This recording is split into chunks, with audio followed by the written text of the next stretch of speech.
Hi everyone, my name is Laura Barrero, and the country that I will be presenting today on is Colombia.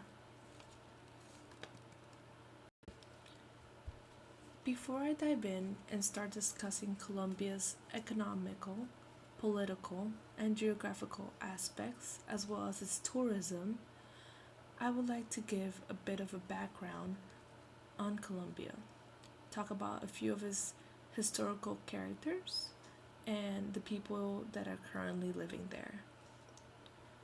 Colombia was named after Christopher Columbus, even though he never explored Colombia itself. Its first official language is Spanish. Colombians pride themselves on speaking the true Castellano because of their strong influence and connection with the Spaniards during La Conquista. Colombia's population size is 49.07 million people. Among these people, many identify themselves with believing in the religion Roman Catholic. And among those people is current President Ivan Duque Marquez. An important historical figure of Colombia is Simón Bolívar. He is the person that gave Colombia its independence on July 20th, 1810. But aside from a true historical person that has been recognized, there's also the indigenous people. Even with their strong European influence, Colombia is a highly mestizo country. Today, it has 1.5 million indigenous people in Colombia. Therefore, there are about 87 tribes. Among those tribes is the one that I have pictured here. They are important because they created the pattern that led to what we now know as the sombrero volteado. The sombrero volteado has become a staple for Colombia's culture and representation. It acts as a symbol of patriotism.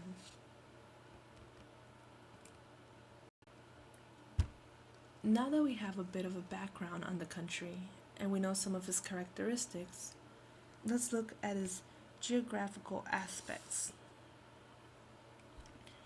Colombia expands from its coast to its mountain areas. The land has a lot to offer and has had to share borders since the end of Gran Colombia, which was in 1810, and the independence of Panama in 1903. Today, it's forced to share borders with Venezuela, Brazil, Peru, Ecuador, and Panama.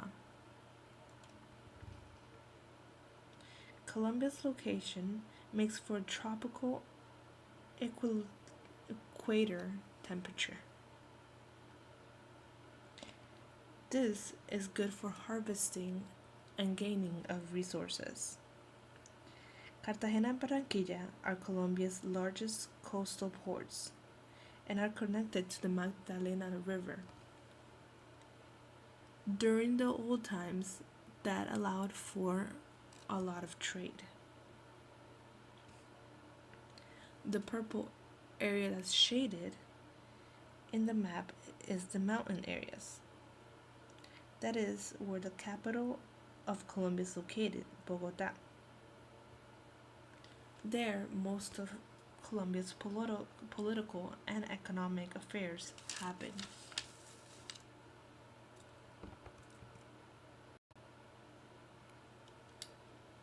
Colombia's economic and political affairs are mostly located in Bogota, as we have discussed. Colombia is the most industrially diverse country of the Andes community. It has rich resources like coal, gold, nickel, coffee, and emeralds. However, even with such rich resources, one third of the population lives below the poverty line. This results in the creation and sustainability of la guerrilla groups, such as la FARC. The FARC started right after Colombia's civil war that happened between 1948 and 1958. During this time, it was called La Violencia. La FARC is a left wing rebel group who profits from the kidnapping, violence, and drug trade that happens in Colombia. However, what even today affects Colombia's political and economical climate is the distribution of cocaine. Colombia has been trying to control its drug trafficking since the 80s. However, the government has struggled to contain Colombia's drug wars due to two main aspects. The first one being consumerism in the United States and other foreign countries. The US and other foreign countries right now are willing to pay at high cost for cocaine.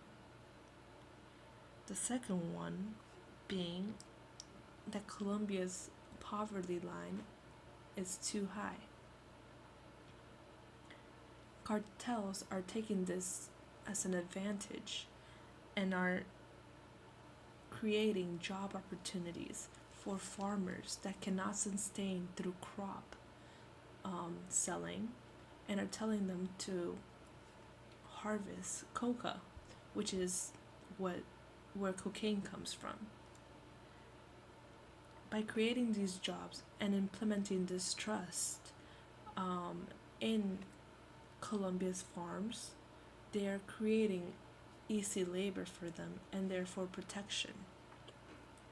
A person that has strategized this when he was alive was Pablo Escobar.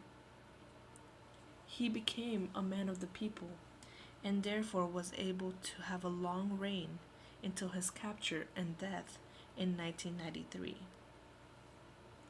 However, now that Colombia has becoming more aware and is trying to control its drug trafficking, they are sending chemical planes to destroy harvesting farms of coca to therefore contain the production of cocaine and decrease trafficking. By destroying the coca crops, they are decreasing the cartel's inventory. This new strategy is leading to a better Colombia and therefore will lead us to more tourism. Tourism in Colombia has highly increased since the 80s. More people are traveling to Barranquilla to watch the carnivals. Technology has also increased tourism due to its publications of its beautiful areas such as Cartagena's beautiful streets and the Rosario Islands. Music and expression of artists have also increased tourism in Colombia. This has brought a lot of income to the country. Football has become a sensation in Colombia. People lived through football and enjoyed and ignored the negativity of the country through football. It is a way of them to relax and unwind without the political stress that is happening in Colombia. Another thing that is bringing is actual tourism. The boys playing well in the World Cup increased the possibility of more tourism and therefore more income. As I researched Colombia, I reflected that, like many Latin American countries, Colombia has gone through its struggles from the beginning of history to the drug wars that had been passing through many years through the control of tourism. To conclude, I believe there is hope for Colombia. They are focusing on their political problems. President Ivan Duque is focusing on its referendum with La FARC to control those issues. He's also working on the drug wars and increasing tourism through the expansion of football and the carnavales. I believe that if this process is continued, Colombia will become a strong power in the global market.